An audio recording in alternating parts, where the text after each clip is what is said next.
Hi guys, welcome back to TipRanks. My name is Annika and here at TipRanks we love to hear what different stocks you're looking at and your opinions on the market sentiment. Today we are going to take a look at the Bitcoin price crash and whether this is a buying opportunity.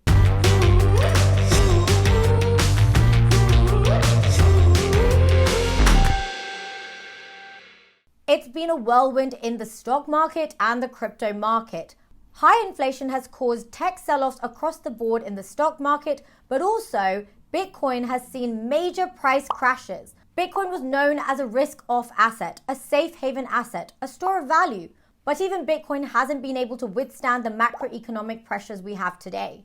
It's kind of been an avalanche of different factors that has caused the Bitcoin market crash. High inflation, rising interest rates, geopolitical tensions. But that's not to say that Bitcoin doesn't have a bright long-term prospect. Cathie Wood believes that Bitcoin could reach $500,000 in the next few years. The entire crypto market is very different to what it was back in the 2018 bull run. We've been in the process of mass adoption, loads of new use cases in the DeFi, NFT, metaverse, crypto, blockchain space has been cropping up.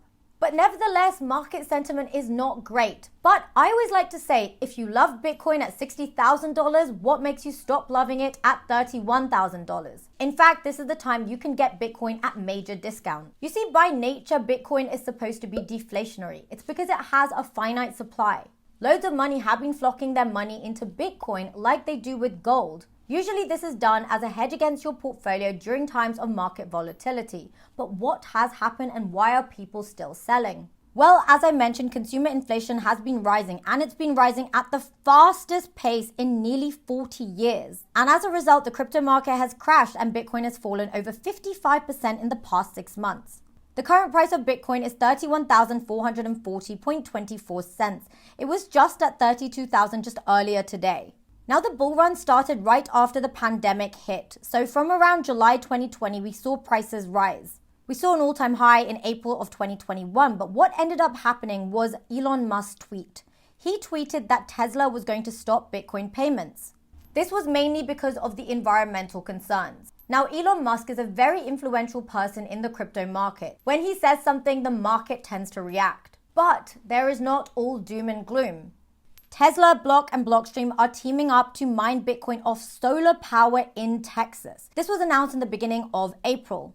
If the main issue for the first crash was that Tesla stopped payments in Bitcoin because of the environmental concerns of mining it, then if the transition to solar power happens fast enough, then Tesla may announce that they may accept Bitcoin again. It seems that they are in the process of transitioning the mining into solar power. If you take a look at most of the altcoins after Bitcoin, they are all tending to be in the red. Generally speaking, Bitcoin is a confidence indicator to the overall crypto market confidence. So when Bitcoin tends to crash, altcoins tend to crash in exaggerated manners. But notice that a lot of these crashes are not to do with the actual fundamental value of the different cryptocurrencies out there. A lot of it has been fueled by market sentiment, which tends to be temporary. And with crypto markets, we go in cycles, bull markets and bear markets. A really cool analysis tool is the Bitcoin rainbow chart. As you can see, the blue represents a fire sale when prices are low, meaning this is the time to buy. We're currently approaching that territory, which would be a 20,000 to 19,000 Bitcoin price. As you go higher, we start going into bubble territory when prices are higher and people tend to be getting excited and you see all-time highs across the board.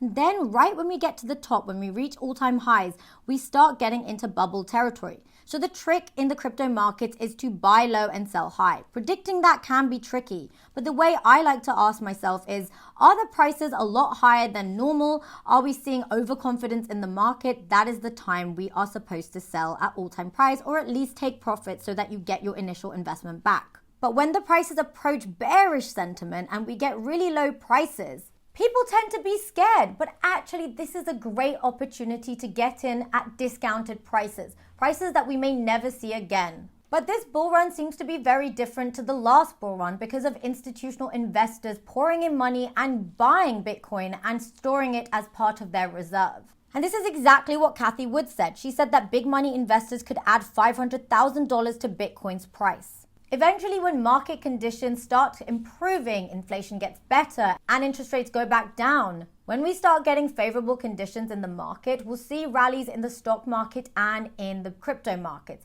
Of course, this is not financial advice, but this tends to be what we've seen in the past, and it tends to make sense because that's when consumer confidence is higher and people want to pour in their money into the stock market and the crypto markets. With the Bitcoin price so low, we're seeing higher upside potential with Bitcoin and crypto-related stocks. I made a video on one of the best stocks for Bitcoin mining, which is Hut 8. If we just take a look at the price for Hut 8, it's $2.76.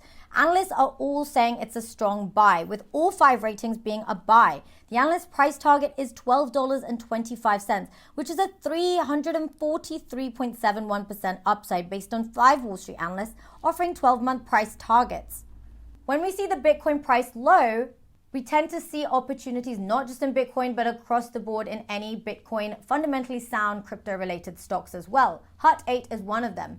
What these tend to be are leveraged bets on Bitcoin's price going up. Some experts are saying that Bitcoin could hit $100,000 by the end of 2022.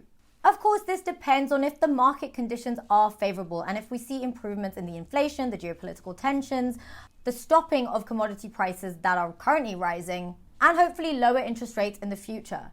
Armando Aguilar has said that the overall market has noticed the high correlation to Bitcoin and the general equities market.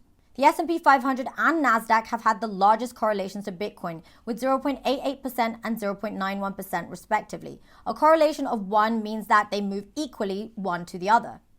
It's sort of related to psychology. If people are scared to invest in risky, high-growth tech stocks, then they're going to be very scared to invest in the crypto markets, which are already known to be very volatile. Nevertheless, I personally am accumulating at this price. I think it's a great time to get involved because I think the prices are a lot lower, but the intrinsic value has not changed. And with Tesla helping Bitcoin mining shift towards solar power, we can see sustainable potential in Bitcoin itself. So guys, what do you think of the long-term potential value of Bitcoin? Remember, this is not financial advice. Make sure you do your own research before investing in anything. But there's an update on the Bitcoin price and where we think it is potentially heading. But of course, remember, the markets are volatile. Past performance is not necessarily indicative of future performance, so bear that in mind. Anyway, guys, thank you for watching, and I will see you in the next video. Bye!